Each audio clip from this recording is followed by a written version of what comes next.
Good afternoon. This is Akanksha Shukla from Information Technology Department and I am from Ajay Kumar Garg Engineering College. Today I am going to discuss one of the important topic, that is Ajax, which is related to the web technology subject. So here I am going to introduce about the Ajax. Basically the Ajax stands for the asynchronous JavaScript and XML. Now a question arises that what is XML? So just like HTML and XML is also a markup language, its full form is extensible markup language, and XML is having a predefined or is not having the predefined tags just like the HTML, in which we have a predefined tags, but in XML basically we have custom defined tags, means you have to define your own tags on the initial level. Okay, next difference is that in HTML we emphasize on the design phase of the documentation or the design phase of the web pages, but XML basically stores the data. Okay, it does not emphasizes on the designing view, it basically emphasizes on the storing of the data. Okay, so asynchronous JavaScript and XML is a new technique which is used to create the better, faster and more efficient or effective web applications with the help of XML, HTML, CSS and JavaScript. Also CSS, HTML I had discussed, but what is CSS? CSS is a cascading style sheets which we use for the presentation or which we use to make the presentation more effective and more attractive. Basically there are three types of CSS: internal, embedded and external CSS. These all three types of CSS are used to emphasize on enhancing the attractiveness of the websites or web pages. Now Ajax uses the XHTML for the content and CSS for the presentation, along with the document object model and JavaScript for the dynamic content display. So the document object model is one of the XML parser which we use to create or which we use to define the objects in the tree-like structure or in the hierarchy form structure. Okay, there is one more parser of XML which is Simple API for XML, but it is based on the event-driven technology. Okay. Now the conventional web applications which we use to transmit the information to the server, we use the synchronous request. It means when we fill out the form and hit submit and then get directed to the new page with the new information from the server. Means whenever we see that while filling the form, when we click on the submit button, then without reloading, if it directs to the new page, then here what uses here Ajax technology is used and on that particular page.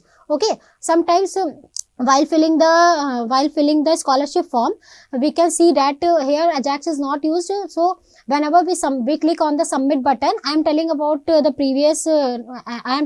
situation which previously the student has faced, that whenever they click on the submit button, then the page will get reloaded and after that it directs to the new page. So if we are using the Ajax, then this problem can be solved, that without reloading the page, we can redirect to the new page. Okay.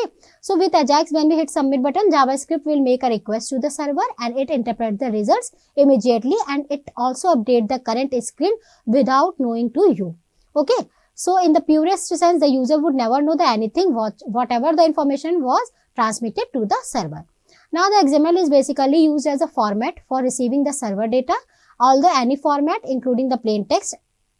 Okay. Next, Ajax is a web browser technology which is independent of the web server software. A user can also continue to use this application while the client program requests the information from the server in the background. In natural user interaction, basically Ajax emphasizes on the natural user interaction, and here the clicking is not required, mouse movement is sufficient for the triggering of the events. Also the data driven concept is used in comparison to the page driven technique. This is the working of the Ajax, how Ajax works. So here we can see that from the presentation page. Okay, what we do, we send the JavaScript call to the XML HTTP request, means here is the browser and this is the presentation side. So from that a JavaScript call is made to browser side. Here the HTTP request is generated which is transmitted to the web server. Inside the web server we are using any language, PHP servlet for the business logic implementation, and after that data will be exchanged to the data store on the third point. Okay. So from the database, what the selected or the requested data will be searched here from the data store, and after that in the fourth step we again forwarded to the web server page. After that, whatever the XML data is requested by the presentation side, that will fetch from the data store, and then it will retransmit to the browser side in the fifth step.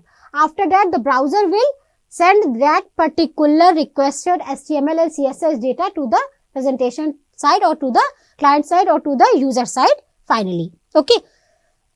So in this way the Ajax works, that first of all it creates a JavaScript call to the browser, then here the HTTP request is generated which is sent to the server side, and after that the data will be exchanged from the data store, and finally the required data will fetch from the data store to the web server, and after that XML data will be retransmitted to the browser side, and finally that required data will be sent to the presentation side. So in this way Ajax works. So here again from the given example, first of all XML HTTP request which plays an important role.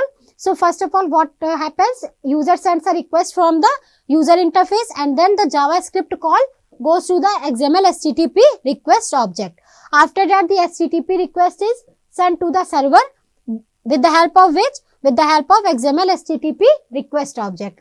Then the server interacts with the database using any of these framework or any of these language. Okay. Now in the fourth step data is retrieved. So server sends the XML data or JavaScript object notification data to the XML HTTP request callback function.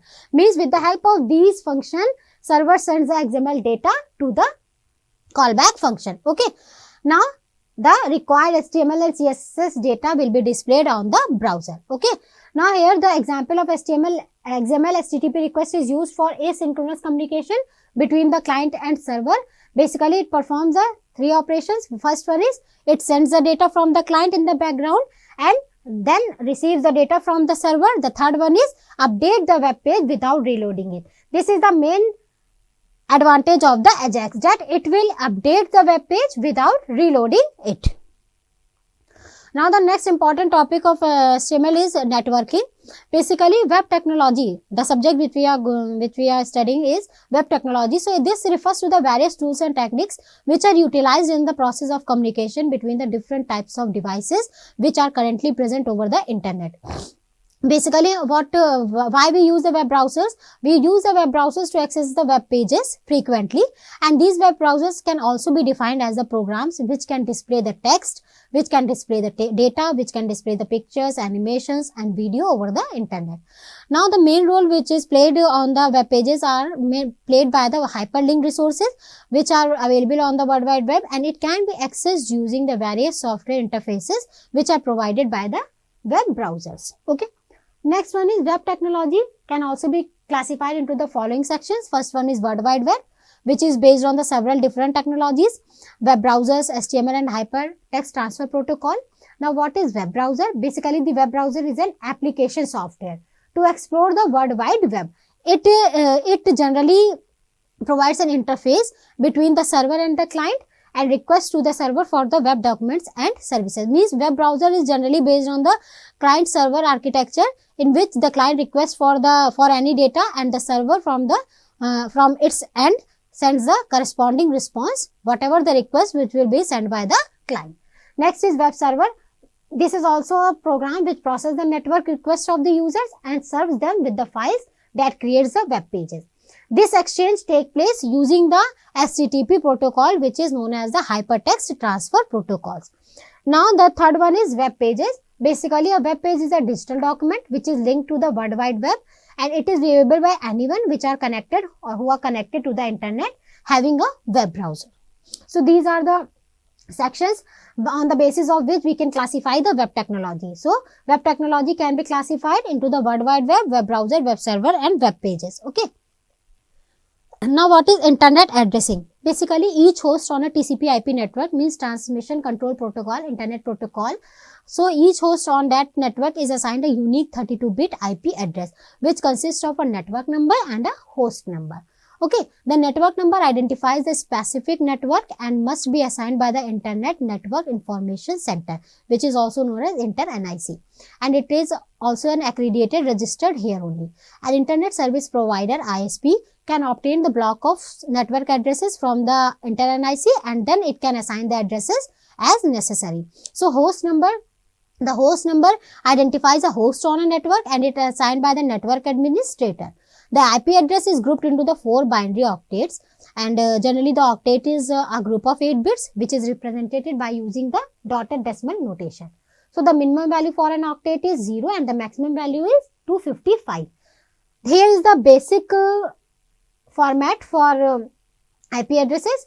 So, here total number of 32 bits are present here, and this is the network side and this is the host side. This is network ID, this is host ID. So, network ID contains 8 bits plus 8 bits, 16 bits, and host also contains 16 bits. This is the dotted decimal notation 172.16.20.30, 137. Okay, just like an IP address. Now, to determine the IP addresses, here the classes are classified. First one is class A, class B, class C, class D, and class E. So, the high order bits for the class A is 0, and for B 10, and for C 110, and for D 1110, and for E 4 times 1. Okay. Here also the range for all the classes is mentioned here. Okay. It can also be range from 0. It can also be start from 0 to 255 or from 1 to 254 also. So, sometimes it starts from 0 and somewhere you can see that it starts from 1. Okay. So, the net address begins with 127 are used by some systems for the special purpose only, and also the addresses with all zeros in the host part of the address, it refers to the network itself. Means if in any address you can see that all zeros in the host part, then it resembles or it determines the network itself only. And if address ending in 255, then it cannot be used to refer to individual hosts on the network. Means they are considered to be broadcast addresses. Okay. So, difference between these two can be determined just like if in the host part all the zeros are present, that it means this address referring to network itself only. And if any address ends with 255, then it can be considered as a broadcast address. Okay. Generally, an IP address is divided into 2 parts. First one is network ID and the second one is host ID. So, the network ID represents the number of networks over here, and the host ID represents the number of hosts. Now, the class A. In the class A, an IP address is assigned to those networks which contains a large number of the hosts. Here, the network ID is 8-bit long and the host ID is 24-bit long. Basically, in the class A, the first bit is in the higher order bits of the first octet is always set to 0, and the remaining 7 bits can be used to determine the network ID. So, the 24 bits determine the host ID in any network. The formula for total number of networks in the class A is 2 to the power 7, which is equal to the 128 network address, and for determining or for identifying the total number of hosts in class A, what is the formula? 2 to the power 24 minus 2, which is equal to this number of host address. Now, the second class is class B. Here in the IP address is assigned to those networks that ranges from the small size to large size network. The network ID here is 16 bits long and the host ID is 16 bits long. In the class B, the higher order bits of the first octet is always set to 10 and the remaining 40 bits determine the network ID. So, the other 16 bits determine the host ID. Here, the total number of networks in class B is equal to 2 to the power 14. And the total number of hosts in class B is equal to the 2 to the power 16 minus 2. Okay, so these two formulas can be used to determine the total number of networks and total number of hosts in any particular class. Now, in the class C, an IP address is assigned to only small size network. Here, the network ID is 24 bits long and the host ID is 8 bits long. In the class C, the higher order bits of the first octet is always set to 110 and the remaining 21 bits determine the network ID. So, the 8 bits of the host ID determines the host in a network. The formula for total number of network is equal to 2 to the power 21 and the total number of hosts can be determined by applying the 2 to the power 8 minus 2 formula. Next is class D. Basically, in class D, an IP address is reserved for the multicast addresses. Okay, it does not process subnetting. The higher order bit is always set to 1110 and the remaining bits determine the host. Okay. ID can be determined in any network. Okay. So here is not any specified formula for determining the network ID and the host ID. Now the last class is class E. Here the IP address is used for the future use or for the research and development purposes. Basically this class G and E are not in current usage. Okay. So these both are reserved for the future purposes and for the research and development purposes. It does not possess any subnetting, and here the higher order bit of the first octet is always set to 1111 and the remaining bit determines the host ID in any network. So basically these two classes are not reserved for any task or for any organizations. Basically these two are for class D is for reserved for multicast addresses and the class E is reserved for the future purposes or research purposes. So here we can see that in the IP addresses there are 5 classes in which class A, B and C is generally specified or generally used to emphasize on the organizational levels, and from these 3 we can determine the host ID and network ID over the network.